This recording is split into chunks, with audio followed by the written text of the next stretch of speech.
Well, good evening. Welcome all to yet another stream, and I'm going to get him on straight away. We've got Glenn with us. Hey. Hey, Glenn. Hi. You good? I'm all right. How are you? I'm good. I'm good. It's all right. Ready to get started and stuff. And stuff. I've got people in. Sorry, I'm out of breath. I've been rushing around to try and get on for 7 o'clock. It's been a nightmare. And I did want to grab a handful of discs and stuff, but I've not got them with me. I might have to pop across and have a look there. But yeah, anyway, I'm going to kick off in comments. We had bright and early into the comments. Rohit hopefully is with us. He commented earlier to say it's Sunday. Yay. Yay. I think because of the stream, it's saying yay. I hope. But it's Sunday. Yay. Yes. Lynn is with us from the other room. Good evening, Lynn. Hope you're well. My two favourite geeks. Oh. I think she means good evening, Slipknot. Evening, Slipknot. Anthony was with us as well. Hello, Phil, Glenn, and all those in the chat. Brian Smith with us. And John Robinson. Hey. Good evening, all. Good evening, all. So, I did set a sort of topic, which I'm going to get to in a minute, because I've got another comment dropped in. Finlay Archers is with us as well. Has Glenn seen Ghostface in the Mortal Kombat game? I have, yes. It looks particularly cool. It's enough to make you want to just play Mortal Kombat, to be honest. Just having Ghostface in there, yes, I have. It looks Is that on PlayStation or both? Or... I've only seen it on Xbox. So, yeah, I'm not sure. But... I might have a look. So anyway, yeah, I got a topic today, kind of collecting for 2025. So I live in your shelves, look. Huh? I live in your shelves. You do. You're staring at me, exasperated, like I'm a crazy collector, dude. Yeah. Apparently, that's what I was going for. Didn't quite work, but yeah, it's coming to the end of the year, and stuff's happened, and it's just made me think about how I'm collecting, how we're collecting, how other people are collecting, and stuff like that. Because a couple of days ago, I got an email from Amazon Prime, and it was like £5 credit towards your next digital purchase or rental. And I thought, you know what? I'm going to use this digital rental. And I did. And last night, I used the rental voucher at the centres, and I rented Twisters. You've seen Twisters, haven't you? Yeah, I saw it at the cinema. Yeah. And it kind of set me off on a bit of a thing, because I watched Twisters. I thought it was okay, but it's the type of film I would have potentially just picked up, and the type of film that would potentially have been sat on my shelf. And it made me question why I collect these movies, because this one really, for me, it was a one-time watch. That's it. I'm happy that I've watched it that once, and that's it. It doesn't need to sit on my collection. I don't need it in the collection because it's got fantastic Dolby Atmos sound and it's a 4K high resolution thing. I don't need it. I've seen the movie, and that's it. Do you think we fall into a habit now of just buying things for the sake of it, because it's a new title, because we want it on our shelves and to see it, rather than renting? Have we lost this rental mindset?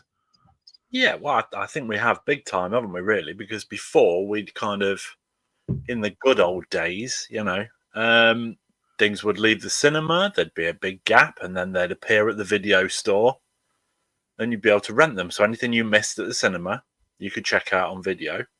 Yeah. And then you could mull it over as to whether you even wanted it before it hit retail. Yeah. So I think we were a little more in control then, because we had the option to make sure we'd seen things as to whether we liked it. And then when that fell away, we were pretty terrible at kind of blind buy. Yeah. I missed that at the cinema. I really want to see it. And we buy it on the first day of release. And how many times were we disappointed? Yeah. Like I said, I mean, I said to you about Twisters. It's a good example of something where I really like the first one. That's a real nice close-up of your hand. I was trying to adjust the lighting. Smooth. Yeah, I got it. Yeah. It was smooth. I didn't notice at all. I don't think anybody else will have done either. Twisters. Yeah, it like the original. I don't know what you want to say really, because having seen Twisters, I still can't make my mind up whether it's a remake, a reboot, a sequel. It doesn't really establish itself as any of them whatsoever, does it? No. But seeing it at the cinema was enough for me on that one, to the point where I know I won't bother picking it up. Yeah, it was just, for me, it was just a rehash of the first with extra stupidity at the end. But yeah, it could be compared to anything like Into the Storm or any sort of disaster movie. It doesn't differentiate itself in any way as a movie for me. Just to go off on a tangent there ever so slightly, Into the Storm is a really good example of a movie that nobody ever talks about, when actually it is probably as good as Twister for me. Yeah. It's just effective. But I think when that came out, people are going, I've already seen Twister. I don't want to see that. And then enough time has now gone where they've gone, hey, look, we've got Twisters. And everyone's gone, oh, go and see that. Yeah. Brian's just commented, I think we get sucked into it because we own the first Twister and it seems like something is missing. And this is another thing with collecting for me in 2025. I don't want to get sucked into. Sorry, I don't want to get sucked into buying the sequels just for the sake of completing a collection. If you know what I mean. We've lost Glenn. I'm gonna have to recover momentarily. Just bear with me. So I'll bring Brian's comment again just while you sucked into it because we're in the first. So you sort of buying the sequel just off of the buying the sequel just off of the credibility of the first movie and to keep it as a whole collection. And that's something I want to avoid doing into next year. Buying the sequels for the sake of the collection, for the sake of having the whole lot.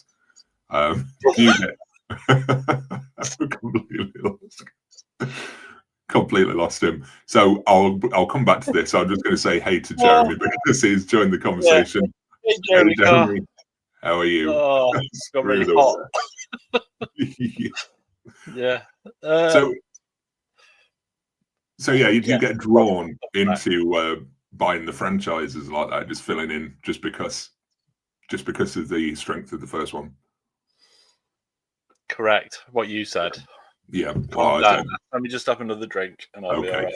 Slipknot fan just added, I like the Twister in From Dusk Till Dawn. I think we yes. Can we I don't think we can say the word that comes before Twister, can we? No, I'm trying to be careful not to say it, but I think we all know what it means. Yeah, I think we know what it means. Yeah. Tokyo 3 is with us as well. Good evening, Tokyo. Hey, good evening to you.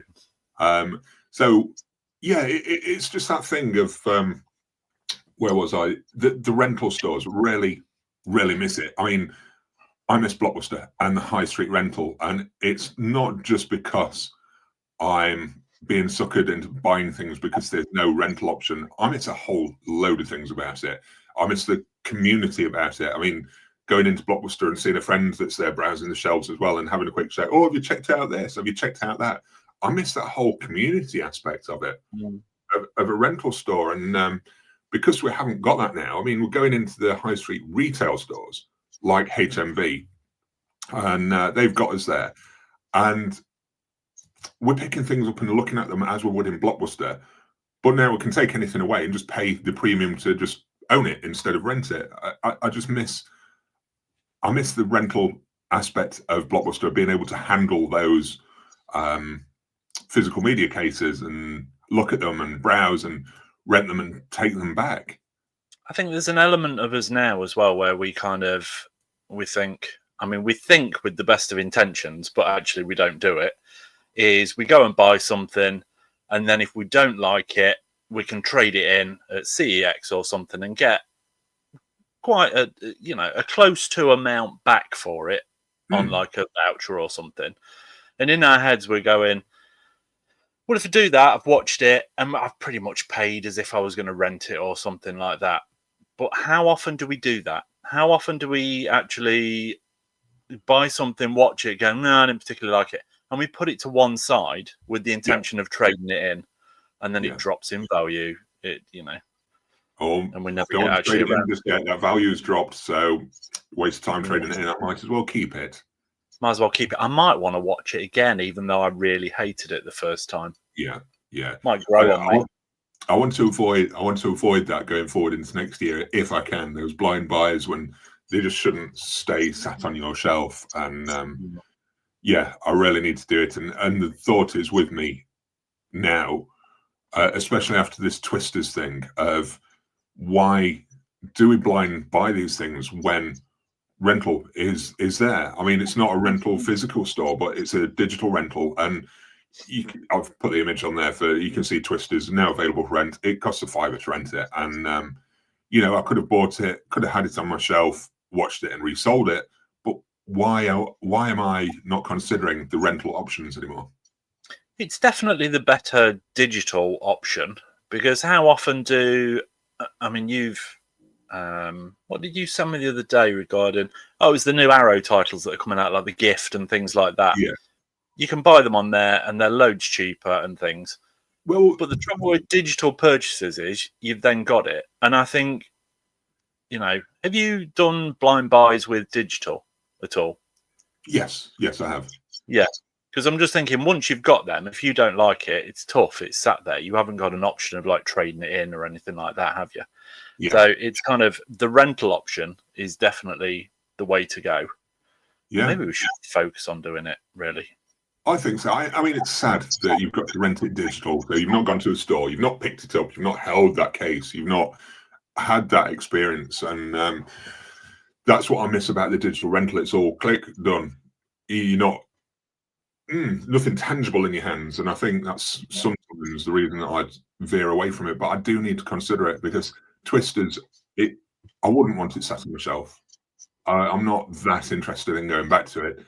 As much as people want to rave about the high quality of the sound, I don't watch a film for the sound effects or things like that. Yeah, sure, it's a added benefit when you're watching a movie, but it's about the story, it's about the direction, the acting, not the Dolby Atmos mix for me. Do you think a rental store would actually survive these days, though? Oh man, you're taking one of my slides away from me. Oh, sorry. I do apologise. Yeah, that's the thing. It's would a physical media rental store still work in 2025? And you know what? I think if it's done in a certain way, I think it could. It'd have to be such a specific window, though. Yeah.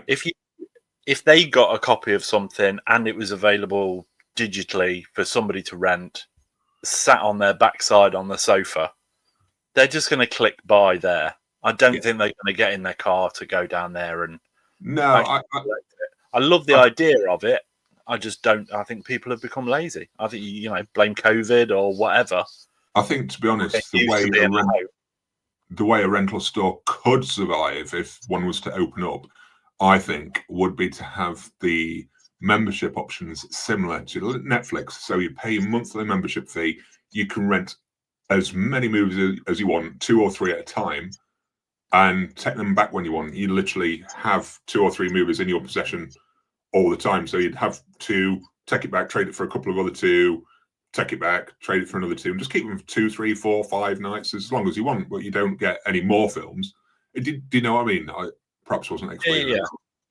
No. So you do have a bare minimum that you can rent in one go.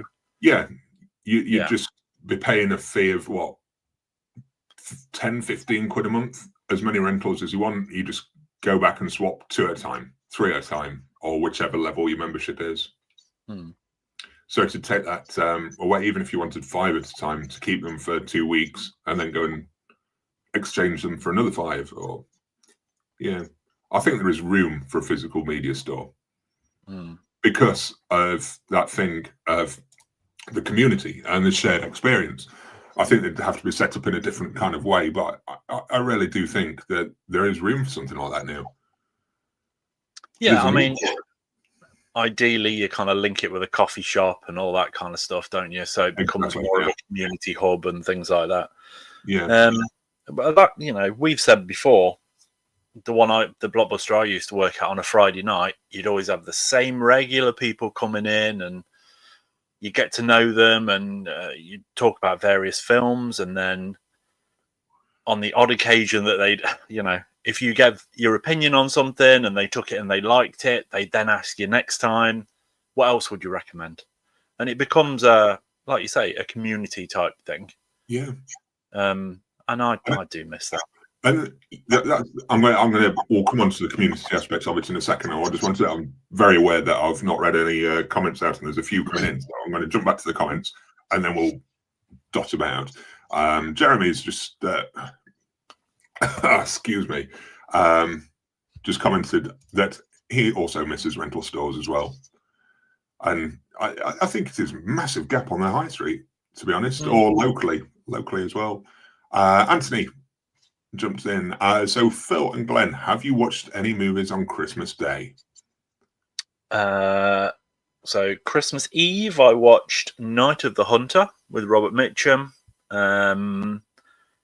That was the start of me starting to watch things that I haven't watched off my shelf. Liked it for its age. It was quite a compelling kind of watch and what have you. And some of the shots in it, especially there was an underwater sequence, was so beautifully done. It looked beautiful now. But overall, is it something I'll go back to? No, it isn't. So that's on the trading pile. And then Christmas Day, I went as festive as I possibly could, and I watched Terrifier 3. Nice. Yeah. I don't think I watched a single film on Christmas Day. I think we were too busy with the boys and what they got and keeping them entertained. But we did watch Sonic 3 on Christmas Eve, which I put a review up on the page as well. I took the kids to see that, and my eldest little boy, he wanted to review it for the channel, so we did our whole thing there. And the other recent one that we've watched, I know Anthony's just mentioned it as well, he watched Scrooge, and the other one that we watched was the Red One, which was on Amazon Prime. And Bailey reviewed that on the channel as well, in the same video as Sonic 3. So there is a review for both of them with what they thought. He really liked it, and you fell asleep. Yes, that was for the Red One. So mixed reviews, I would say. Mixed reviews. He would give it a 7.6 out of 10, apparently, for Red One. And Sonic a 9.6. So, anyway, as Wilco 1997. Hello, gents. Hope you're both and had a nice Christmas. Yeah. I got gifted Twin Peaks on Blu-ray along with Indiana Jones trilogy on 4K. Very nice. Nice. Yeah. Good. What physical media did you get? Did you? Me? Yeah. What did your pretend wife get you? I can't remember. That wasn't anything physical media, was it? It was books and pretend wife. Your pretend wife. We were talking last week that it was a pretend wife. Oh, right. Okay. I got Enter the Dragon on 4K. You did? I got some books. Yeah. Someone else got me a Kevin Smith stand-up evening with Kevin Smith type disc as well. So I only got a couple of discs, but that's what I was saying last week. Not many people dare go for the physical media for me because they think I've got whatever I want. Yeah, I mean, I expected the same, to be honest, and then Lynn surprised me with... Carry on going down the comments. Oh, goodness me. Which was a very nice surprise. Which randomly, we were talking about Hitchcock last week, and you got me the early films box set that came out, which was a very nice surprise. Yeah, she did good. She did very good. Tokyo 3. I'm currently debating what to do with Cuckoo. It's like to see but the Blu-ray is £13, but the rental is £5. So if I end up buying it, it would effectively cost me £18. You see, I've seen it. I was really looking forward to it, and the performances are good, and it is probably something I'd go back to. Didn't love it. I really liked it. I mean, maybe it's worth the rental, and then you can you've seen it then, and then you can just wait and pick it up in a sale further down the line. Yeah. Jerry, maybe you should all do that. Yeah, I think that's what I've done on a few titles, to be fair. I've watched a few digitally and then bought them further down the line if I've enjoyed them. So I've done it with the Dune movies. they were picked up quite cheap because some of the iTunes prices are quite keen on 4K. When you're paying like $2.99 or $3.99 for a new release, it's no-brainer to go that way and then pick it up physically further down the line. Jeremy's just weighed in. Digital rental would probably bring physical media sales down a lot. Lack of physical sales equals no more physical media. That's what they want you to believe, Jeremy. The Illuminati, Jeremy. They're out there. I think that good films should still sell. If even with digital rental, I would still pick up a good movie. It's the crappy films that you probably wouldn't see on physical, which yeah, some of the collectors would still like to own them, and it could be bad for that. But yeah, I think if it's a great movie, a lot of us would pick it up anyway. If I rented a film and really enjoyed it, I'm going to get that physical copy. I want that physical on the shelf that they can't mess with. But, Brian Smith, New Year is a great time to reevaluate our buying habits and be more choosy. I agree. I think New Year's resolutions, the way forward. I don't think it's all, mind you, I suppose it is being choosy. I don't think it's always a matter of that being, yeah, it is. It is. It is being choosy, making sure that I'm buying the right things for me rather than buying everything just because. The collection. Yeah. Yeah. Filling in those gaps that don't need to be filled in. He's emptied the little trays. I'm late, but not because of the boxes. Ethros 64, not the same. If you go further down, it's a longer comment. Not the same, but I've always treated CEX like a video rental store. Have a look through the DVDs and find something interesting I've not heard of or something I have but never watched, and it's cheap. Yeah, it is. Yeah, I mean, so many of their DVDs are like £1. Yeah. It's almost like, get it, watch it. If it's rubbish, does it matter? You don't even need to trade it in again or anything. Yeah, chuck it in the bin. Yeah. Or just drop it down the charity shop. Yeah, to be honest, that's something I've considered with CEX, but some of the titles that I went in there to get were quite pricey still. I need to be better timed with my purchases. But yeah, it has been a consideration that treat it like a rental store, buy it, take it home, watch it, then sell it back to them or bin it, depending on the cost and what you Their get back. price is so all over the place. Yeah. Some of their new titles are priced higher than if you just went in HMV and bought it for new. Yeah, I don't know who prices all of their stuff. It's crazy. It is insane. I've done it a couple of times on my videos when I've been and done a shop around, and I think what is it? Tiwas X I think was more expensive. I think it was like £8 or £9 at CX, and I got it for a £5 in HMV, brand new. Okay. It's crazy. Last day on Earth. I use Cinema Paradiso online rental service. Currently renting Bella Tar Blu-rays that are only available in the Curzon box set before committing to buy. Yeah, it's the way to do it. I'll have to have a look at them. I've not looked at online rental places. No, I've not looked at them at all. I got frustrated with the film when there's particular titles that I wanted, but they weren't available for like weeks. And it's like, I want that this weekend. But yeah. You do get aggressive, don't you? Huh? Rohit, you do get aggressive for no reason. I do. Yeah. Initially went the digital route, but then found physical media thanks to your channels. Never went back. Had a great time in 2024. Just collect wisely, Rohit. Don't swap your collection with nonsense that you're not going to watch again. Just buy the right things for you. I've decided I'm going to be brutal with being careful with what I kind of. I've started to slip into the. Oh, that's out on 4K. I'll upgrade it. Yeah. Don't need to. Like I say, I mean, we were talking about it last week. Point Break for me was kind of the turning point. And I was like, I've upgraded, and it just feels like a real sidestep. I got rid of a perfectly good copy on Blu-ray because I knew the 4K was coming, so I got rid of it, so I wasn't kind of double dipping and all that kind of stuff. And actually, in hindsight, if I'd have kept the other one, I think I'd have just got rid of the 4K by now. Yeah. Rohit just commented, all of the titles are not available here digitally. So that's another thing. The restrictions of some of the online digital stores can be quite strict, but there are ways to access other stores because I have access to the American iTunes, which has been quite handy in the past for me for digital. Well, I always see is it people that say about accessing. This is probably really illegal. I don't know whether it is or not. then they access kind of like iTunes Turkey or something like that. Yeah, that's mega cheap. Things are like, yeah, and I keep seeing people doing that, and things are like ridiculously cheap.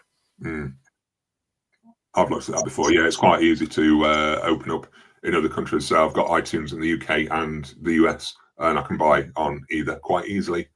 Yeah. So yeah, it's just a matter of clicking a button on the Apple TV box and changing where I'm based for that time. Lynn's just commented to say you did watch the new Wallace and Gromit movie. Did, and I absolutely loved it. They're so clever. They're so well written, and the stop motion animation, the claymation, whatever you want to call it, is just, it's so good. Honestly, they're addictive little films. They really are. Yeah. Tokyo 3, I've started to type up a list of buying rules for next year. Ooh. Let us know, Tokyo, what's on your buying rules? What are there these restrictions for yourself? And are you going to stick to them? I mean, maybe the one and only rule on there is buy everything. Yeah. Yeah. So it might be. Charlie Hyam, have you ever done extra or background work in film? If so, is it worth it? I haven't done extra or background work. It depends on what you expect from it, I think, more than anything.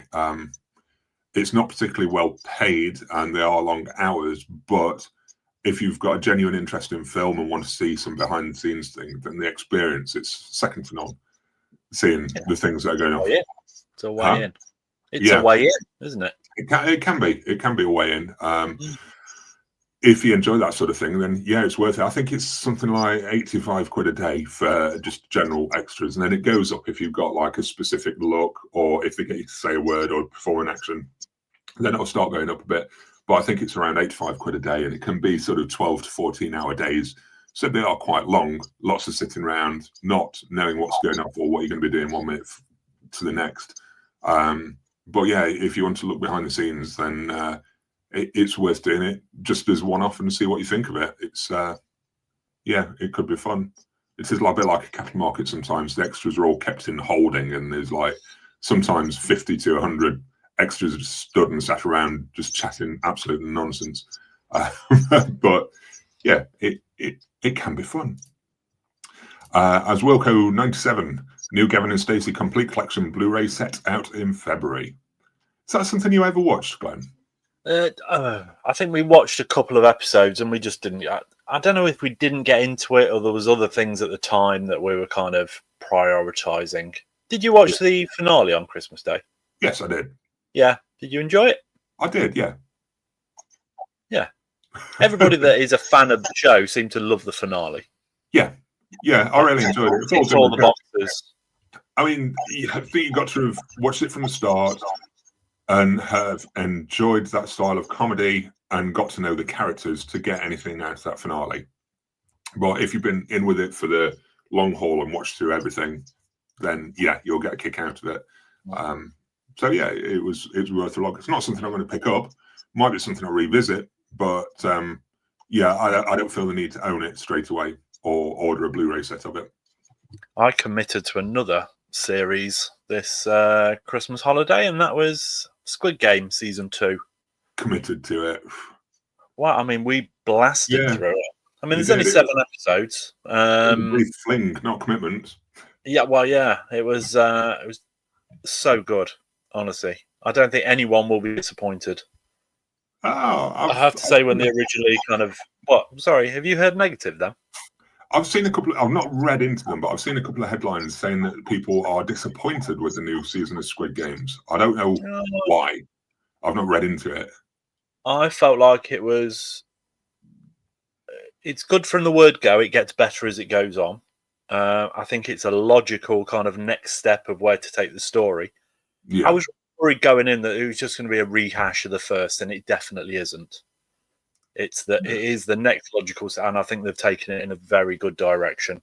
And I look forward to the finale next season, which is end of next year, isn't it?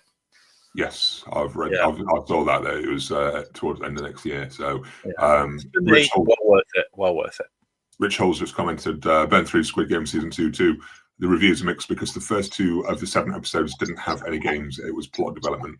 Yeah, it was, and you know, it needed that. If it had just thrown you straight back into the games, like I say, I was terrified it was just going to be a rehash, or we might have kind of joined a new set of people just starting the games, and the guy from the previous series would be just floating around, and it's not that. I think it's very good.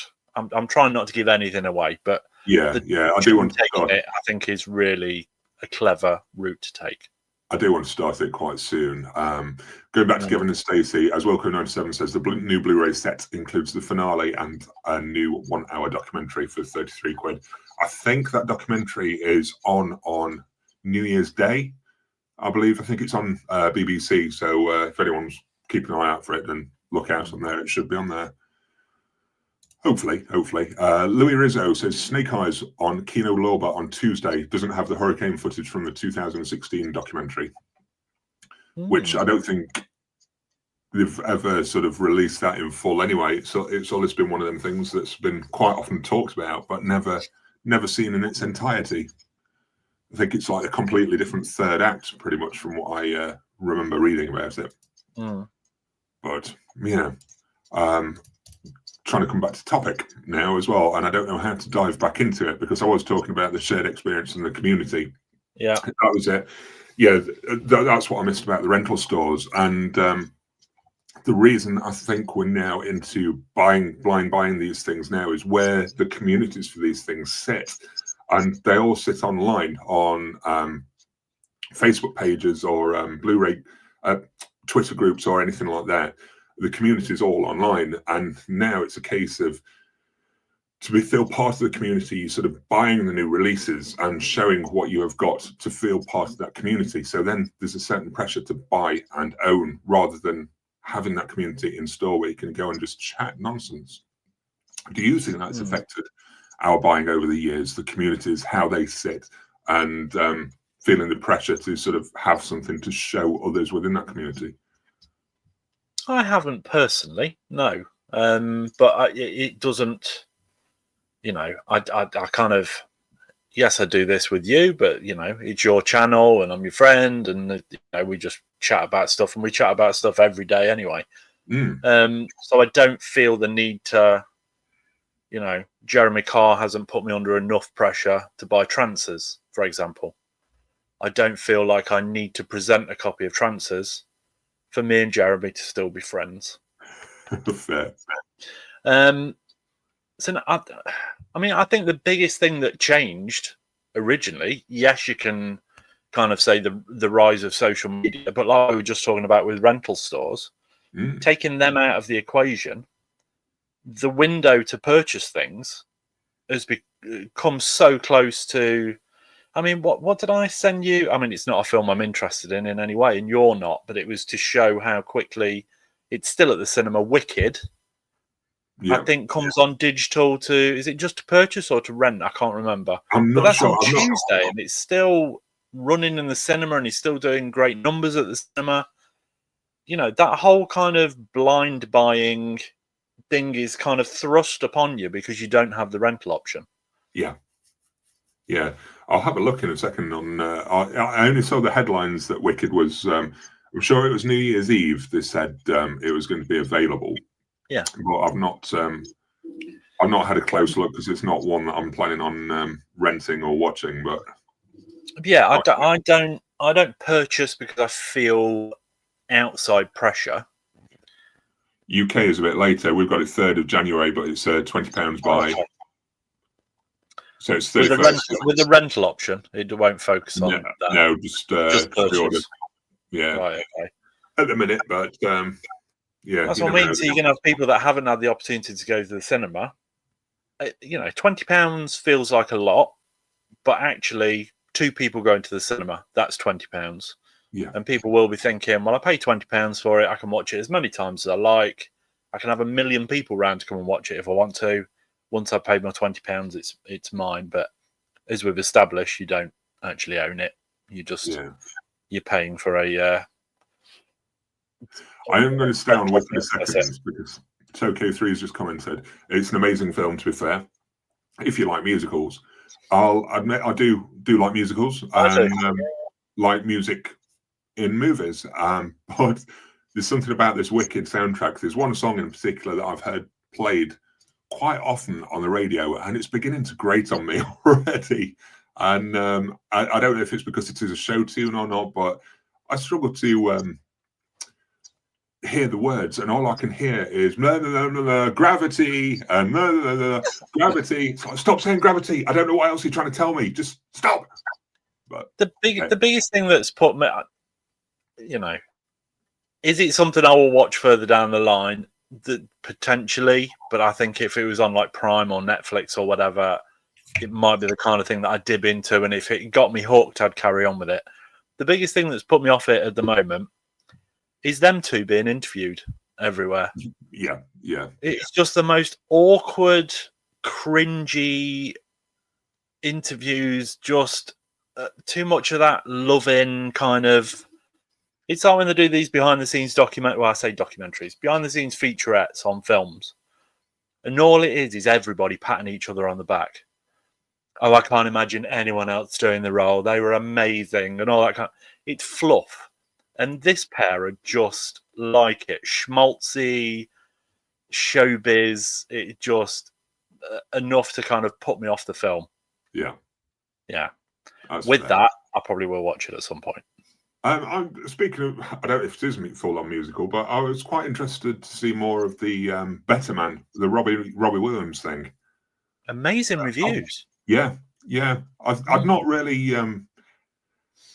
It's not one that I'd particularly paid any attention to or was quite aware of what it was until I saw a trailer, and I thought, strange, this could be quite interesting. Then the reviews started flooding in, and it's getting some cracking feedback. And it's the director of Greatest Showman, isn't it? Yeah, Michael Gracie. Yeah. I suppose so. Good caliber. Yeah.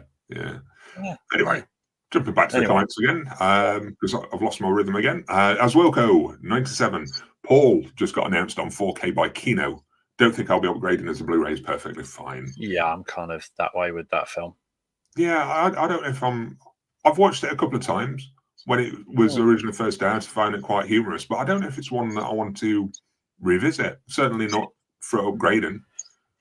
Yeah, for me, it wasn't even that it was kind of an alien film, or it was, it was Simon Pegg and Nick Frost reteaming.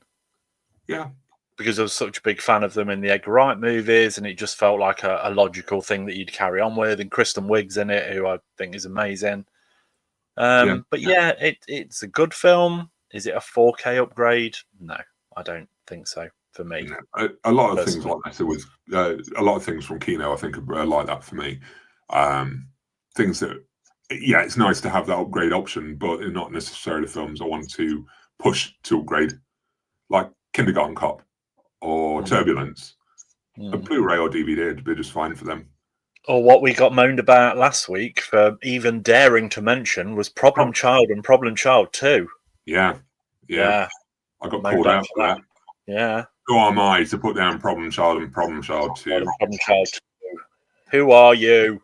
I want to know if anyone's actually going to purchase that. Actually, if anyone if anyone wants to comment to say that they're going to pick up Problem Child or not, then do so. I'm interested now. Jerry Carr, do you think we collect as much as we do because there aren't rental stores? Granted, we collect when we were young, but this is hard. I don't know. A new generation collectors collecting because we set the standard. I think I have collected more because there are no rental stores. Definitely. Especially when Blockbuster closed. When they were closing in the UK, I went mad picking up loads of titles from them that they were selling off. And then each subsequent new release that was coming out, I was trying to pick up. And a lot of the time I was watching through them back then. But I've come into a habit of every new big release I was pre-ordering. And I'd have sort of lists of 10 or so new releases coming through every month. And a lot of those, they didn't get sold on. They got put in the collection. And they sat there, gathering dust, doing nothing. And I'd say 80% of them aren't films that belong in my collection and shouldn't have been kept. I loved working at Blockbuster because, we got free rentals. So, and the company doesn't exist, so we can say this now. Even though we had a limited amount of free rentals, If you were on a close one day and an open on another, you'd take one home that night, even though it wasn't free rentals, and you'd get it watched and just bring it back with you in the morning. We've all done it. Yeah. Plus, so we'd watch various different things. We go, I don't like that. I really liked that. Then when it had come to actually coming for sale, you then got a little bit of a discount as well for working there. So, but yeah, it did cut down on what we purchased because we had the option of really selecting through things and finding the things we really liked. And now it's just, we were talking the other day, you can be in somewhere, CEX is a prime example, like we were saying about £1 DVDs, they'll have like £3 Blu-rays. And you go, oh, yeah, I quite like the look of that, even if it's down to like the poster and the blurb, you kind of go, that sounds like my kind of thing. It's only £3 and you buy it. But then there's a reason it's £3. Absolutely. Because nobody wants it. Apart from something like us. In terms of the new generation collectors collecting because we set the standard, I think a lot of new generation collectors are kind of getting swayed with this nonsense for having to have the limited edition. I see a lot of new collectors just going straight in for collecting all the limited editions of things and not considering if it's a film they like. It's a hard box, it's got to be a buy. It's limited, it's got to be a buy, rather than looking at what movies there are. And I think the new generation collectors are more interested in collecting than the movie itself. The actual film itself, yeah. Yeah. Do you think that goes back to something you said earlier regarding kind of social media and, there's a hell of a lot of YouTubers that are very much, look what I've got, and this week I bought all of these. There's a guy that I flagged, I won't comment, but on Twitter, every single Tuesday, because I think he's stateside. Yeah, he's stateside. Every Tuesday he posts like 8 titles or something that have come out that day, and he does that every single week. And there's such a diverse, eclectic kind of mix that's come out that week. There's no way he loves every single one of those titles. Yeah. But that is, we've talked about kind of collector mentality and almost having to prove you're a film fan by having a massive collection. And, I don't know who we're trying to prove it to, but people like that do you think it's social media pressure or just purely that companies go, hey, this is limited? Because it doesn't need to be. No, they choose to say it's limited. They choose to say, well, there's only 5,000 copies or whatever. Yeah, but they're a business, they want to sell things, it makes sense, but I don't agree with it. No, I don't. I think it is partially the way it's marketed as well. I think there's a lot of pressure from social media to have that limited edition, to have that hard box. But then on the same tip of the hat, I think the distributors are seeing that and milking it with the title of limited edition and adding those things to it to force the issue, if you know what I mean. And how often do we see as well where something's been a limited edition, about a month later they'll suddenly go, hey, we've found a limited number of these titles in the no, you haven't. You've just had more printed. If that is the case, you are crap at stock taking. Something that's so popular, and you go, oh, we've got 5,500 orders. I'm sure we ordered 6,000 of them in. Or I don't know where they are. We'll just send them 5,500 out. No. You know damn well every single copy you have in your warehouse. All you've done is, God, that was popular. It sold really quick. Should we print a few more? Exactly what it is. It's so underhanded. It's unreal. Yeah. I'd love to know the honest truth about how they take the stock and where they found these things. Well, they're either holding some back on purpose, or, like I say, they are just printing more. It's as simple as that. Exactly. Rich Hall just commented. They're not just losing a box. Somebody isn't like sitting behind a desk and going, "Oh, what's that under there?" Hey, Dave, you never guess what? I've just found another 500 copies of Doom 2 or something. Well, while you're talking about this as well, It's like with the Disney steelbooks of The Mandalorian season 1 and 2. They're limited edition steelbooks in the hard boxes. Then they announced season 3, and suddenly they're doing another print run of season 1 and 2. So between the first one selling out and the scalpers on eBay making their money, and then they've announced another lot now with the season 3, and now people are wondering if that's going to happen with Andor as well. It's not that limited, then, is it? Really? No. If they just keep printing them. No, and it's Disney. They want to make money. They're going to keep milking it as much as they can. It was just interesting how they marketed it as limited, and then they've got another print run of it now. Feel burned. I feel sorry for them people that paid the scalpers over the odds, because it's not fair. Yeah, but nobody says anything. They just, you'll have. I've got a friend that's a proper. I was going to refer to him as a diehard collector. He doesn't collect diehard things. He's just a diehard collector. Prime example, there was a Reservoir Dogs steelbook that came out over here, and it had a plastic kind of slip sleeve, and it was the side of Marv's head. And when you lifted the slip sleeve up, it removed his ear. So that's getting released in the States. Exactly the same artwork, but it's slightly tinted pink because they're calling it the Mr. Pink edition. And he's desperate to buy that. And I said, it's the same artwork. It's the same item completely. You've already got it. But it's Mr. Pink. It's limited edition. And the thing is, you're talking about Mandalorian and things. All companies seem to have to do is just tweak the artwork slightly. Yeah. And it's enough for people to go, I haven't got that one. I'll have that. Yeah.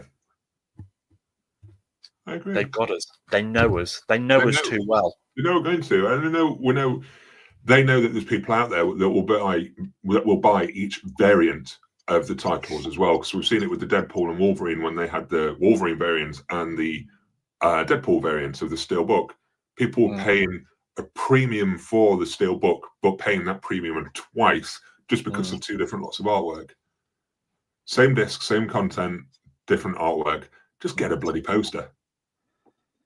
Get the artwork, rather than get the steelbook. Yeah. Because unless you are displaying it on kind of, I'm sure they've got a proper name, but like a plate stand type of thing, so you can see the actual front. You're putting it on a shelf, you see the spine. Those two variants, as soon as you put them on there, you've got two identical spines next to each other. It doesn't mean anything. It doesn't mean anything to me. That's, I feel the need, like I say, somebody had a bit of a moan last week, didn't they? Whatever we say, it's just our opinion. You don't have to agree with it. It doesn't mean we're wrong. Your opinion is right to you. Our opinions are right to us. We're all entitled to opinion. It's a community. It's a chat. We can all have different opinions. Anyway, Rich Hall says, speaking of community, I think Reddit 4K Blu-ray just banned their first ever YouTuber yesterday. They were faking 4K screenshots, subscribers, comments, and more to push Amazon affiliate links for profit. I'll be you next, Phil. It's going to be you next. I'm not an Amazon affiliate. Oh, that's true. Yeah. So you're all right for a bit then. Okay. All right for a little bit, yeah. I was going to say that frees up me next Sunday, that's all. Sorry, I'm just trying to flick through here. Back to the Wicked thing. On the flip side of the Wicked release, it's the first film my wife has wanted to buy, so it's not a bad strategy. I thought you did. So we did. Jerry Carr collecting things, and then your collecting doesn't feel as crazy. 40 watching, 20 likes. What the hell? Click, you ninjas. Yeah. Thank you, Jeremy. Thank you. Rich, have to admit, I always hate hearing that Kino or Scream Shout Factory are releasing something. It means we don't get it over here, and you have to pay twice the UK 4K RRP for anything you do want. I am waiting for if there's titles from Kino or Scream, I'm going to try and wait for the sales that they have and try and use my mail forwarding service to get a bunch of stuff together. I'm starting lists of things that I actually really want for 2025 in an effort to make sure that I'm not going out and spending stupidly. I'm going to make a list of stuff that I actually do want and then instead of going out and spending stupidly, you're going to stay in and spend stupidly. Exactly. Excellent. I see it. I see your vision. Yeah. I love the way this started with, about collecting in 2025, and are we to be sensible? And then you're going, so I'm making a list. No, I'm being sensible. I've not jumped in on things that I do want. So, I'm putting them on the list. I'm going to wait until the prices drop. I'm not going to run headfirst into it. So is sensible buying the same amount just for less amount of money? Not necessarily. We'll see how it pans out. But when the sale starts, are you not concerned then that will stem purchasing things that you don't necessarily need because they're there and they're cheaper and you're already shipping an order over? So, I might as well tag that to it. There's potential that could happen. You never know. This is a new thing for me, so I'm going to see how it plays out. That I'll probably get sucked in and buy something completely random. But I'm hoping not to. Yeah. But there's a list of. I'm going to be doing a list of like Criterion, Kino, Scream, and any other bits and bobs that sort of fall into the boutique thing, and just try and keep to those. But we'll see if that works. Right. Yeah. Do you want to flag? Oh, okay, go on. I find the community to be resourceful, especially when locally nobody collects. Gradually, with time, you start knowing your taste and filter out the unwanted ones. Yes, that's what it should be like. That's the key. It's kind of being sensible. There's only so much storage space, and you do have to kind of, you don't have to. We talk about kind of having a call and all this kind of thing and having to clear out. And do you necessarily need this? It doesn't matter. If you want to keep everything, keep everything. But there'll come a point where you run out of space. There'll come a point where you look at your collection and you go, you know what? When am I actually going to get time to watch all of these again? Yeah. Go through and just start taking a few little things out, and it feels fresh. Feels nice. Yeah. Go on. So what was you going to say before I moved on to comment? I was going to say about Boo Juice, his comment. That was all. Which was one of your silly little Christmas gifts. Yes. I'll come down. Do you want to jump to Big Jace now? And then I'll try and jump back up. Jump to Big Jace now. Point out what Big Jace is talking about. No, that's not. So just sat down to listen to you for the last time this year. Well, I hope not. I hope you're going to watch some more of my videos first. Oh, no. Yeah, Big Jace also says, good evening, everyone. And then Big Jace says, Glenn, where did you get the Howard the Duck magnet you gifted Mr. Phil, please?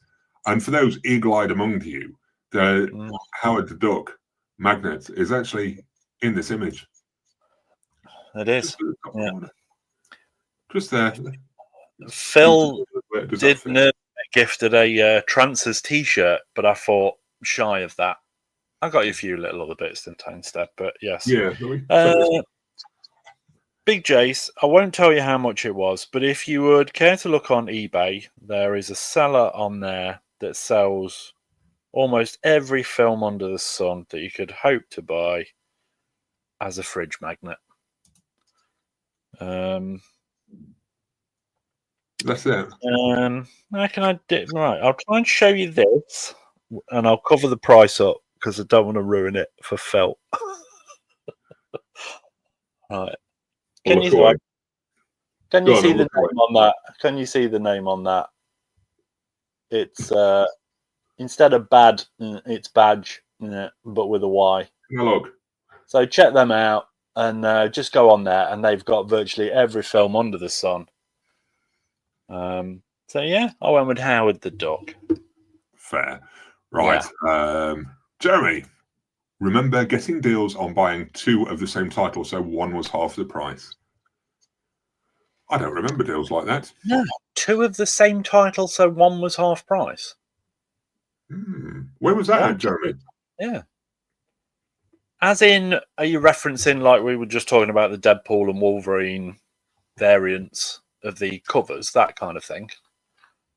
Because otherwise, Jeremy, why would you buy 2 copies of the same film? Crazy collector, crazy collector. As Wilco97, did any of you watch Nosferatu? Seems odd to release the film in cinemas on Christmas Day. We've got to wait over in the UK. It isn't out until New Year's Day. Yeah. But we will be seeing it on, I'm going with Glenn, in fact, Thursday evening. Thursday, day after New Year's Day. January the 2nd. We are. It was pretty booked up, to be fair, on New Year's Day. It was looking pretty rammed, booking-wise. Was. So, yes, we will be going Thursday evening, and I can't wait. Really looking forward to it. Yeah, Charlie85. I have about 600 titles in my collection, and people look at it and think I'm mad. But to me, it's barely anything. I think we all suffer from that. It's people thinking we're insane for what we do, and that's why I'm hid up in my special room, and none of the collection is on display, because, anyone that comes around it does seem a little bit nutty. In Phil's special room. In his red room. Yeah, with his little swing and things. I mean, go on. I was just going to say, people that I don't know, if they were to come in and see all this, they'd go, oh my God, that's a ludicrous collection. Why do you need all that? That's about a quarter of what I used to have, maybe even less. I really set to and just was really strict with myself. And will I watch that? Like I've said before, if there was a range of films that was like 10 in there, if I didn't like number 4 and I didn't like number 7, they went. I didn't kind of feel the need to. I'm not a completist anymore, and I think I've for such a long time.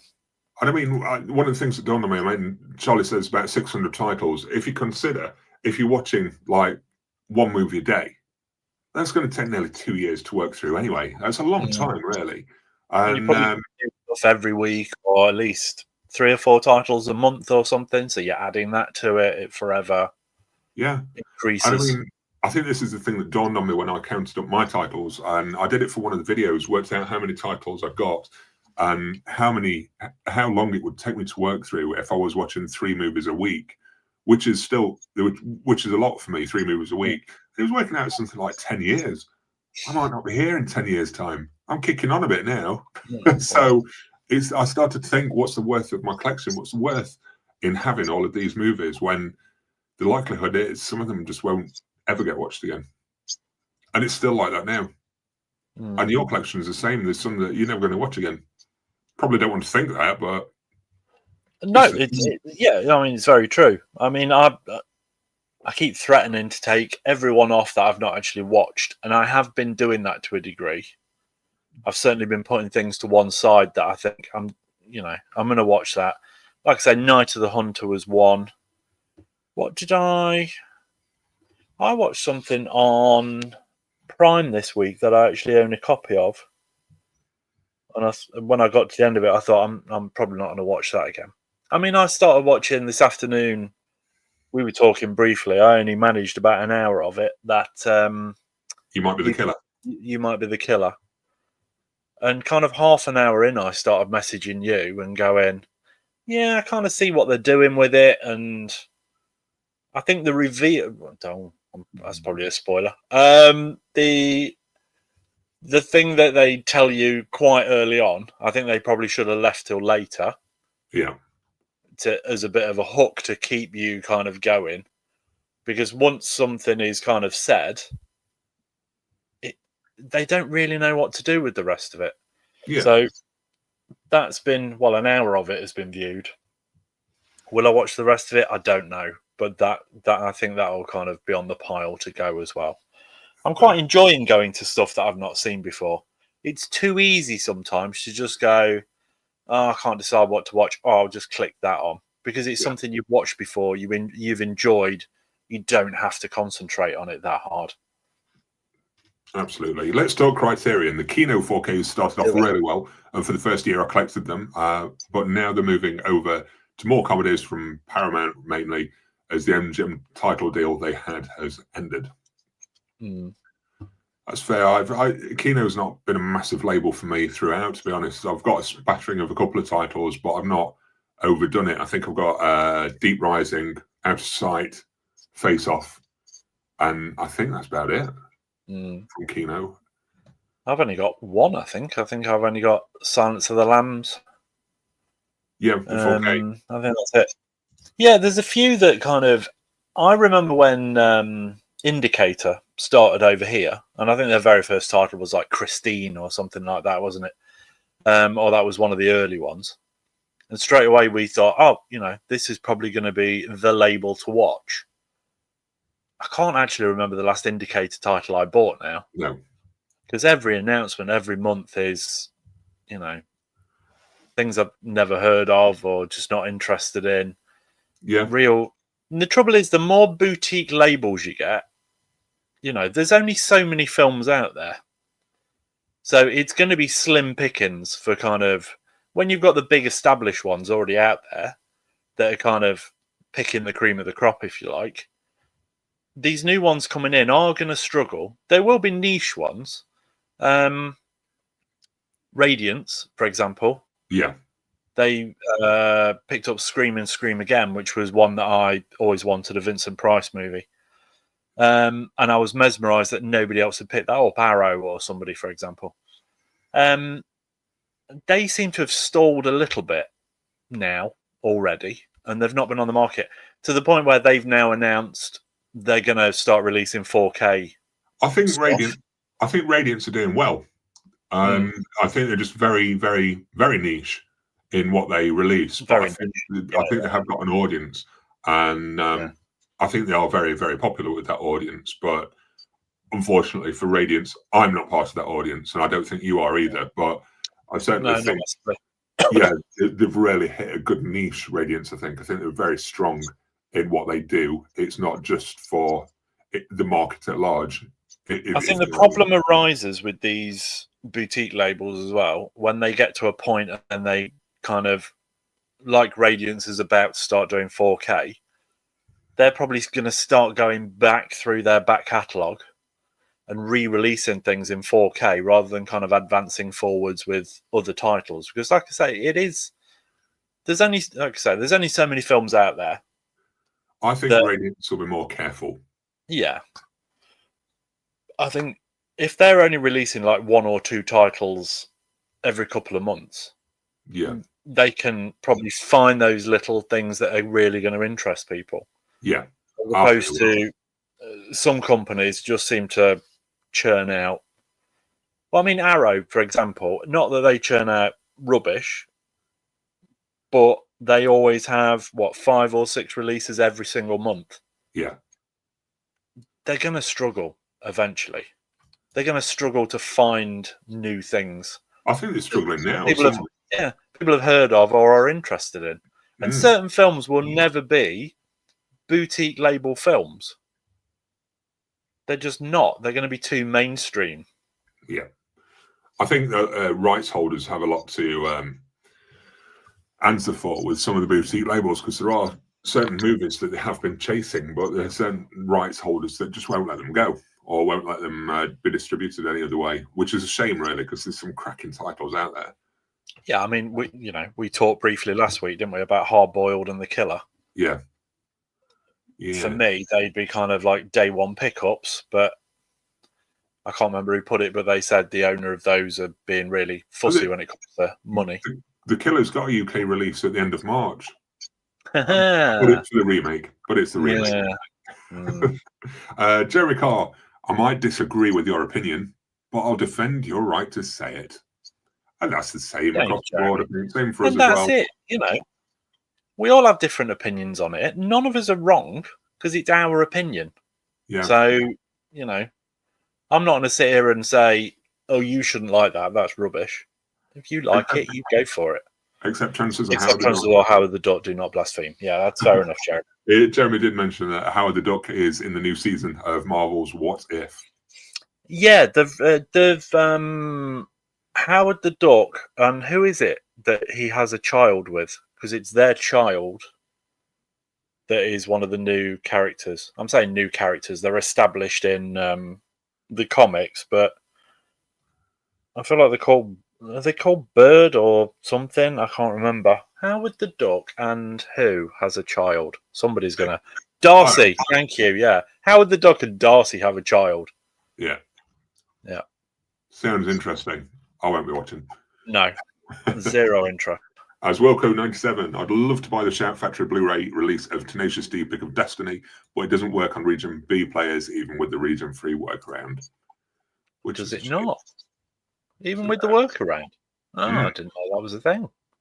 The workaround, yeah. It was put the disc in, it says all wrong region, you press top menu, and for some Criterion and Shout Factory ones, it will take you to the menu and you can play it from there. Oh, It doesn't okay. work all the time. It's just using titles. Jeremy Carr, let's say you don't own the title, but like it, it's readily available. Over the years, when it's on TV or streaming, you tend to check it out and still enjoy it. Should you buy it just for the shelf? I think it depends on if you've not bought it for a number of years, there's got to be a reason you've not picked it up, right? I'd have said. And is that repeat viewing on TV going to be enough for a few more years? Well, it's like, I mean, if things are streaming, yeah, they're streaming now, but they could be gone next month.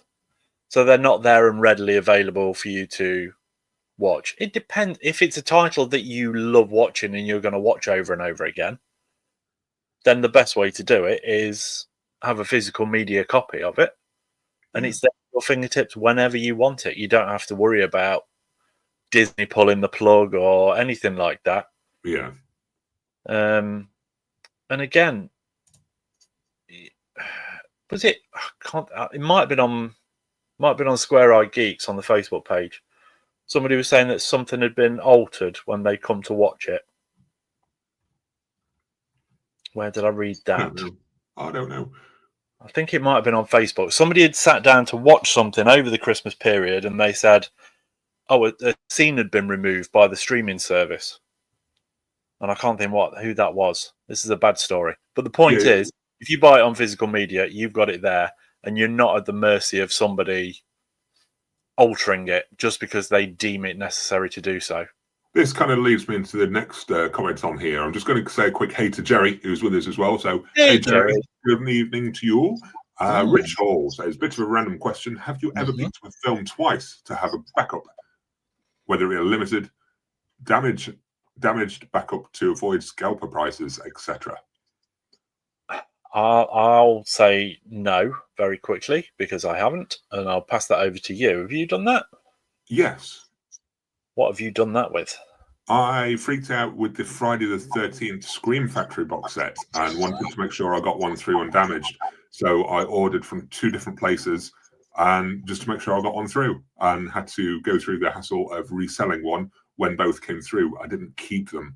One got resold. But yeah, I went through a period of a few months of freaking out that things were going to come through damaged.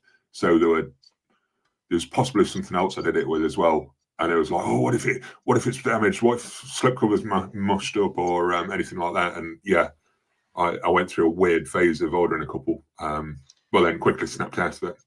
And did you sell it at an inflated price? No, I think it was slightly, but not a lot. I think made something like a tenner on it or something like that on the box set. It wasn't scalper. You scalper. Scalp. Ashamed of yourself. Well, yeah, it was because the Halloween one sold out so quick. I had a real freak out about Friday the 13th, and I was working away and just it was like, I'm going to order 2, and stupidly did that. You don't have to click on it, but thank you to Last Days on Earth. Radiance have confirmed they won't be releasing the current catalogue in 4K in the immediate future. Yeah. So there. That told me. Thank you, Last Days on Earth. I like info. Knowledge is power. As Wilco97, good to see Robert Eggers getting more recognition for his films. I think so too. Jeremy Carr, video stores in the States are back in VHS days and Laserdisc days. Some shops would sell titles during the holidays. For example, VHS's Teenage Mutant Ninja Turtles was $25 or 2 for $35. Whoa. I mean, I was going to say practical for gifting. I was just going to say that if there's 2 of you that wanted it, if we both wanted it, we'd have probably split it, wouldn't we, and gone in. Yeah. Phil's freezing. Now then, is Phil going to freeze up for a long period of time again where I need to take over? Oh, is he back? Yeah, we are, aren't we? Sorry. Oh, he's back. I think there I'm we back. go. Am I back? Yeah, you're back. You're back. Apologies. There we go. Tokyo 3, going back to the community comments. Went to FOP on Friday, had a real good chat with the chap who served me about Heretic. He recommended me a couple. He recommended me a couple of others to watch. It was a genuinely lovely experience. Yeah, it's nice. I get on with the manager of my local HMV. Hi, Greg. If you're watching, you're probably not watching, but you should be watching, Greg. But he's nice and he's got an opinion about stuff. I think so many times you go into places though, and you know, other people that we work with at Blockbuster weren't into films. It was just a job to them, and they really didn't care. For us, it was kind of a logical place to work because we love film so much. It was always either going to be working at the cinema or working at Blockbuster, wasn't it? Yes. Because it was something we enjoyed. But it is nice to go in a store and somebody actually have an opinion about something. Talking to Robert Eggers, I watched an interview with him this week, and I didn't know he'd moved to London, and he was talking about stores and things like that, and he was mentioning about FOP and saying how much he likes going in FOP. So if you're in London and you know where the FOP is, hang out in there and you might bump into Robert Eggers. Who knows? I like FOP. I missed out on it on my last shopping trip when I was in London. Apparently, it wasn't far from the HMV that I visited, so gutted that I couldn't make it as far as FOP, but I'll keep it in mind for next time. We are talking about a shopping video, aren't we? We are. We are. I will say no more about it. Which one? Hmm? Shopping video. Well, either. Well, no, yeah, I won't say any more about it, but we are planning a shopping video, aren't we? Oh, us, yes, we might do a shopping video. Yes, us. Yeah, Together. Yeah. Together. Try and sort this out. We're gonna walk hand in hand down the street to lots of shops. And then it's all right doing the shopping video, but after doing this one, it's like, you said in that live stream that you weren't going to do this for 2025. I'm like, yeah, but I really want it. Yeah. Anyway, because it's there and it's shiny, and like we said, we're magpies. Yeah. As Wilco's 97, I've just removed a few titles from my collection that I'll most likely never watch. I don't think it hurts from time to time just to be kind of put that money towards something that you will watch again or that you really want to see. Yeah, I like going and trading in CEX, getting a voucher, and then either having a look through their shelves, finding things that I want. It almost feels like, and I know it's not because you paid for the previous stuff, but it almost feels like free money to a degree. It's like, getting vouchers for Christmas and things like that. It's nice to just have that. Get rid of 3 things that you don't want and buy a couple that you do. Absolutely. Sorry, I was skipping ahead on the comments just to see what we've got on here. And I've lost where I was. Rohit, by the way, have you seen Memories of Murder 4K? The Curzon one. Such a great transfer and movie. I have picked it up in store and had a look at the cover, but it's part of my Bong Joon-ho box set, so I'm a bit reluctant to pick up yet another copy to have them sat side by side because I like the box set that they've got. I don't particularly want to get rid of that. So yeah, we'll see. It may be, but need another viewing first. Last Days on Earth, you've already mentioned that Radiance have confirmed that they won't be releasing the current catalogue in 4K. Well, who knows in a few years' time. Which is something Criterion did at a point. They wouldn't release subsequent movies on higher grade formats. So a lot of their DVD releases never saw the light of day on Blu-ray, and a lot of the Laserdiscs not even on DVD. So, well, just jumping ahead to Jeremy's comment, I knew a few people that first met at video stores and became friends for life or got married. Well, we didn't get married, but we've been friends for nearly 30 years now. And that's because we met at Blockbuster and we both had a love for film. Exactly. And we're both losers with not really many friends. So from Blockbuster, we started to go to the cinema to see a film. So basically what you're saying is we were both desperate. Yeah. So we just Well, that was pretty much it, because a lot of my friends wouldn't go to the cinema to see certain films. You were in the same boat. A lot of your friends wouldn't go see certain films. So it was like, we're going to go together. And it just went from there. I didn't have friends before you. Loser. Yeah. Loser. Anyway, Rich Hall. Have to admit, for the double buying, have to admit, each of the Disney 4K Steelbook shows, Mandalorian, Loki, etc., voted twice with the HMV discount, hate paying scalper prices in the future when a disc could always get a scratch. And I think he carries on here. To give context to my earlier comment, Obi-Wan on 4K is now £150 when it was 45 retail or 35 at HMV discounted. Even paying twice now, it feels better than scalper prices later. Jeez. So at some point then, Rich, will you actually sell the other copy? Or are you adamant that you'll have one in reserve just in case? I mean, obviously you want to own a copy of it. I get that. It's obviously streaming on Disney. And I don't feel like something like the Star Wars shows will ever leave Disney, but you never know, do you? No. Just intrigued. I'd be quite happily buy them Amaray version. I'm not fussed about the steelbooks, but they've just not gone that far yet. I saw Jeremy refer to them as biscuit tins, and I love the fact that's caught on. I should have trademarked it. So me owns a lot. King Kong 1933 is the only film I have multiple copies of. For the reason, what if I only had one copy and it stopped working? That's fair. But then Jerry just mentioned, I don't remember this. Remember the guy in the polo and the jeans in the doorway that they edited out of The Mandalorian? Oh, yeah, he was stood behind Carl Weathers. Oh, was he? Yeah, they were in some sort of corridor, and I feel like it was Carl Weathers and it might have been Gina Carano or something. And you can see a guy who thinks he's stepped far enough out of shot in the background, but he's just stood there with his arms crossed, and you can just like see half of him down some corridor. Yeah, and he's Adidas. Big Jace can't order his magnet because the guy's on holiday. Big Jace, I wouldn't worry about it too much. I think you'll be okay.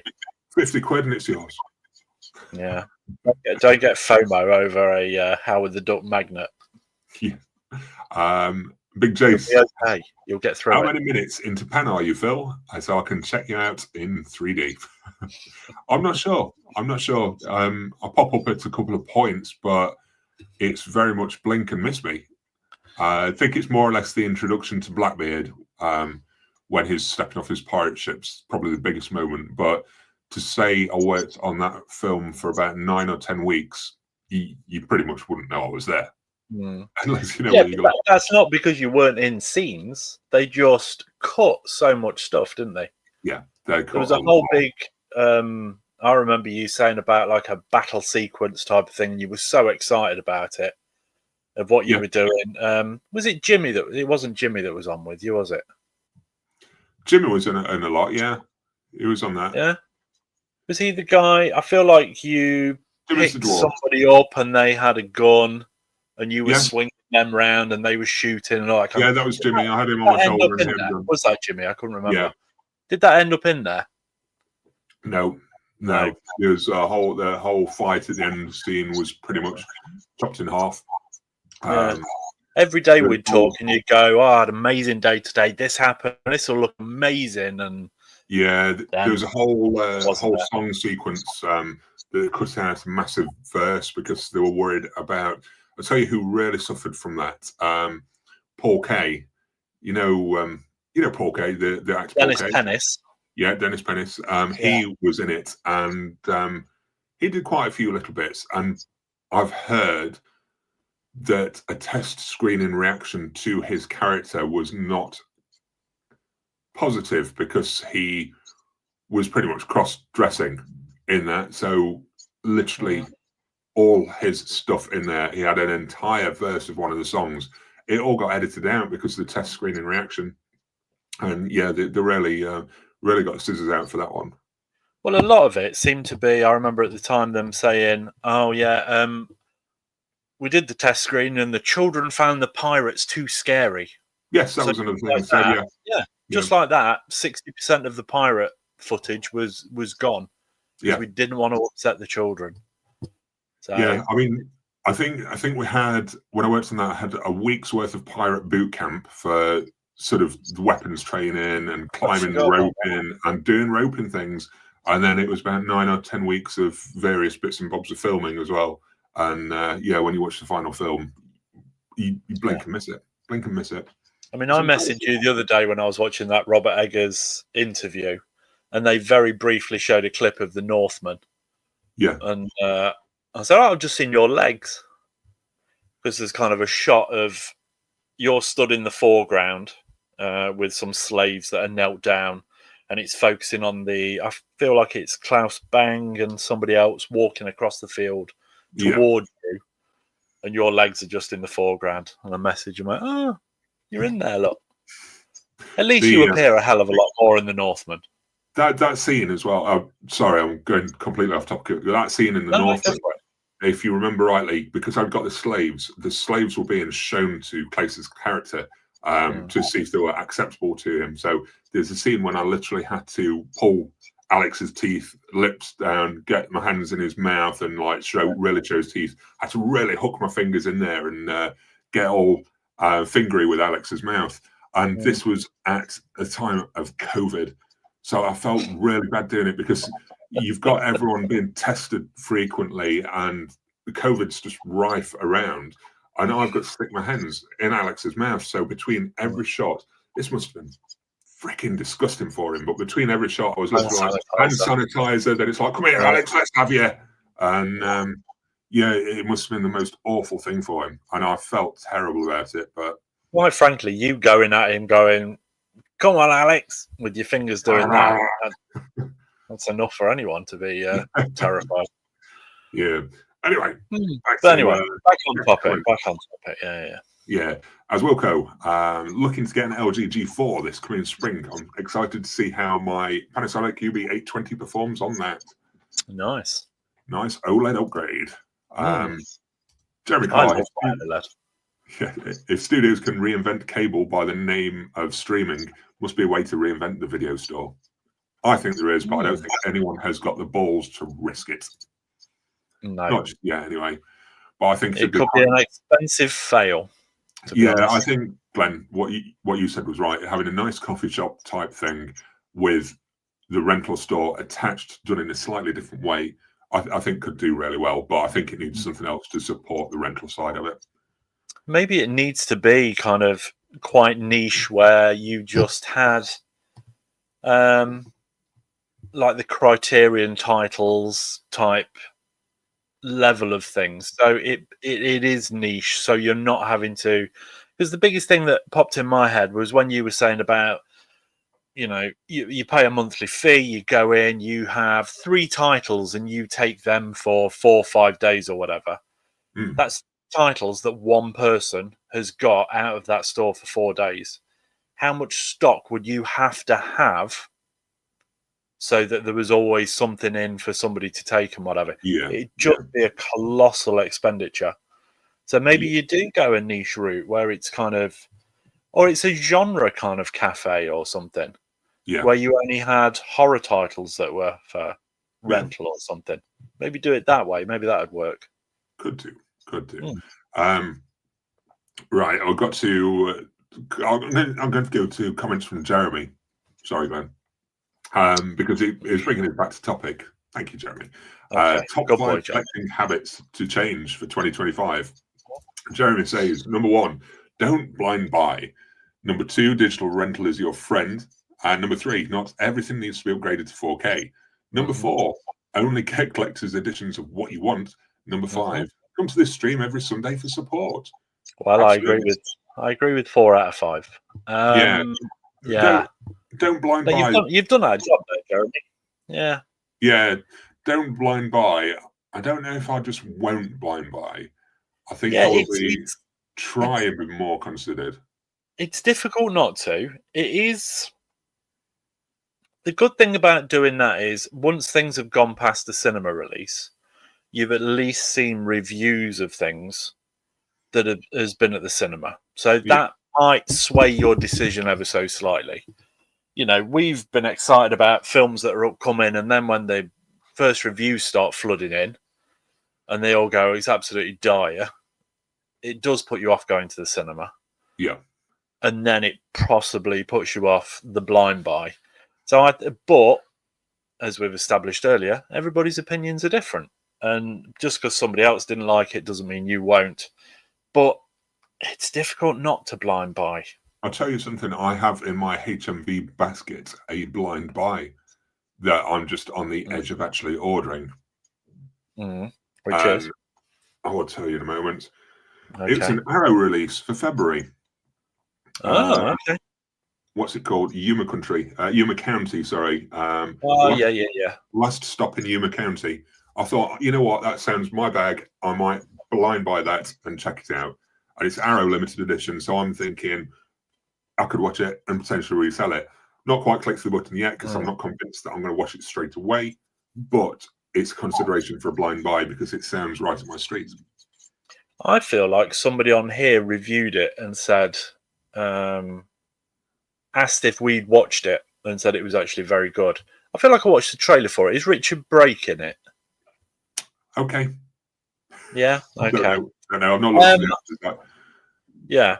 They all end up converging on this like coffee shop type thing. Yes. Yeah.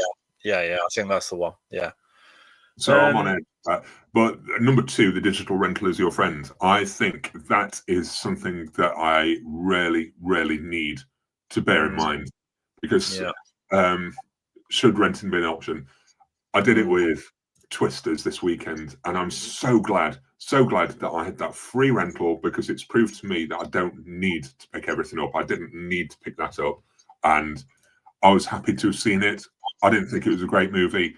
I'm not bothered about having it in the collection. I'm not bothered if it is not there. I can catch it again at some point on streaming, no doubt, but I don't know if I'm bothered about going back to it. Same with Smile too. For me, you weren't a massive fan of Smile though, were you? So no. I think you'll like Smile 2 even less, if I'm honest. And it's the type of film that a couple of years ago I would have just blind bought, regardless of what I thought of the first one, because it was a new big movie. It was a new big name, and it's that sort of thing that I just want to avoid. Those sort of things that, I should be renting. I should be renting, not. Well, I mean, the Fall Guy is something I viewed, and I'm glad I didn't buy it. Yeah, that's what it's okay. It's funny, you know. Without Ryan Gosling and Emily Blunt, that film is nothing. That film is quite forgettable, if I'm honest. Yeah, it wasn't kind of what I wanted it to be at all. It's not something I'll go back to ever, personally. And I'm going to keep saying that because just my opinion. Yeah. The other one Jeremy mentioned, only get collector's editions of what you want. And that was another one of mine as well. Do we always need the limited? And it's something that I'm struggling with at the minute because I'm teetering over Deep Blue Sea. Yeah. It's a limited edition box set. I don't care if it's a limited edition box set. A standard release would do it for me. This is where FOMO kicks in because are they going to do a standard release? And then it's a case of, does it matter? Do I just want to watch the movie again? Am I bothered about the extras? And so on. And it's the same with The Cell. I nearly pre-ordered that one, but I realised it wasn't a movie for me to own. I want to watch it again, but I don't need to own it. But Inglourious Bastards, that's one I really, really do like. And that's one I will get because it's a film that I love. And that's the right reason for me to get that collector's edition. Other than that, the others, they can just be standard. It doesn't need to be limited all the time. No. What do you think to that, Glenn? No, I completely agree. Although one thing that would sway me with Deep Blue Sea was Rare Waves had an amazing offer on it. Yeah. They brought it down to, was it like £22 something? Something like that, yeah. And my immediate thought was, even if I wait for the standard edition on 4K, it's going to be £20, £25, around that kind of point anyway. So why not go in now? So pricing is probably something that should go on that list, really. Yeah. Don't get swayed by that. See, I did it with I bought Full Metal Jacket on 4K because it was $7.99, and I thought, oh, I like that film, I'll go with it. I've got it on Blu-ray. Blu-ray's probably enough for that. I don't need to go 4K. So that might actually go. That might go in my next cull. Who knows? That was a good one. Not everything needs to be upgraded to 4K. Yeah, I agree. It doesn't. It's like, my consideration with Deep Blue Sea was, does it matter? Does it need to be upgraded for me to enjoy the film again? I don't think it does. I really don't think it needs to be upgraded for me to enjoy the film again. Am I going to get anything more out of it with an upgraded picture? I don't think I am with that one, you know. Yeah, you see, I think it's different where, you know, where we've had a Blu-ray release and we've almost gone, God, it's not far off DVD. It's not much of an upgrade when it was supposedly upgraded to Blu-ray.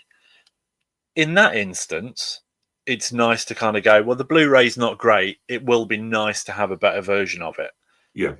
So many of the Blu-rays that are out are beautiful pictures, immaculate pictures, and you're not going to get that much. Like I say, I did it with Point Break. I mean, I love Point Break. I wanted Point Break in the best possible format that I could get it. But for me, that is not a great remaster.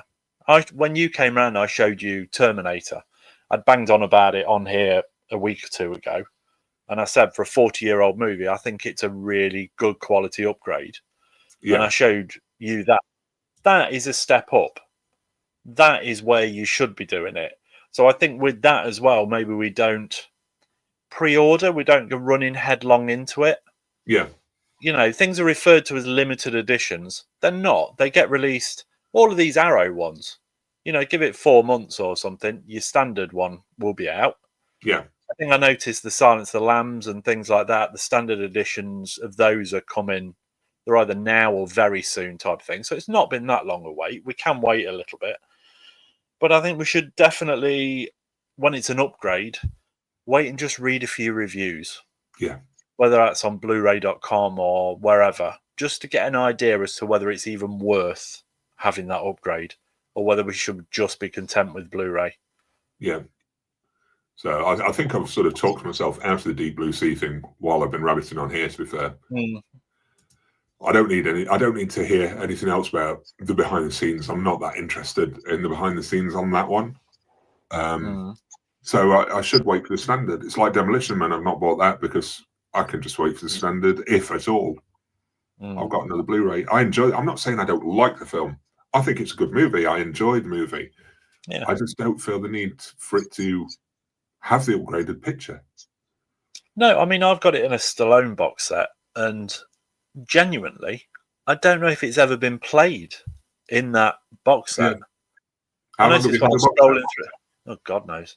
Years and years and years. Yeah. Years and it hasn't got played. So why now do you consider getting this box set of it for a movie that you've not watched for years, despite it being in your collection? Well, I don't. I've had Deep Blue Sea since its release, and I don't know if I can't remember if I've watched that again. So why now do I need to rebuy? I do think we've rewatched it. My concern with that is, you know, so much of the animatronic effects and things are exceptional. They're really good. But as we know, some of the CGI at the time was god awful. Yeah. I don't think it's a spoiler to, you know, I think most people have seen it by now, surely. When the shark comes out and grabs Samuel L. Jackson, that is awful. And it looked awful in Blu-ray. It looked awful in standard definition. God knows how bad it's going to look in 4K. And when the shark gets Skarsgård and rushes him at the glass window, crushes him against it. Yeah, that was really pretty bad as well. Yeah. I mean, I was glad Samuel L. Jackson got killed at that point, though, because that he's on about ice or something, isn't he? And how deadly ice is. He starts it with, I can't remember what they're talking about for him to go, you think that's bad? You should see ice. You've not seen ice. I have, mate. I opened my freezer the other day. There's ice everywhere. Nothing. Rich just mentions Deep Blue Sea gives you another problem. It's a trilogy on Blu-ray, so it's a double dip. Oh, I've not watched any of the others. I don't think I ever would at all. No. Sorry, I'm coming back to comments. No. Rohit, I find the 4Ks to be a bit error prone. What is your take? Out of my 400 4Ks, about 12 to 15 have been faulty. Have you ever suffered with that? Faulty? No, I don't think I have had a faulty 4K disc. I think I've probably had the odd Blu-ray in the past, but not anything obvious, I don't think. No. My worst one is when you get one through the door and you can hear that the little plastic clip things inside have broken and you can hear the disc moving around in the array. That fills me with dread. I can't get the thing open quick enough to like get in there and check that the disc's okay. But anyway. Jeremy, internet friends are so weird because I know your deepest trauma, but I've never seen your legs. You need to watch The Northman, Jeremy. Watch The Northman. His legs are in it a lot. They should have called it the Leg Man. It's no, you're in that a lot. I was pleasantly surprised by how much you're in it. Yeah.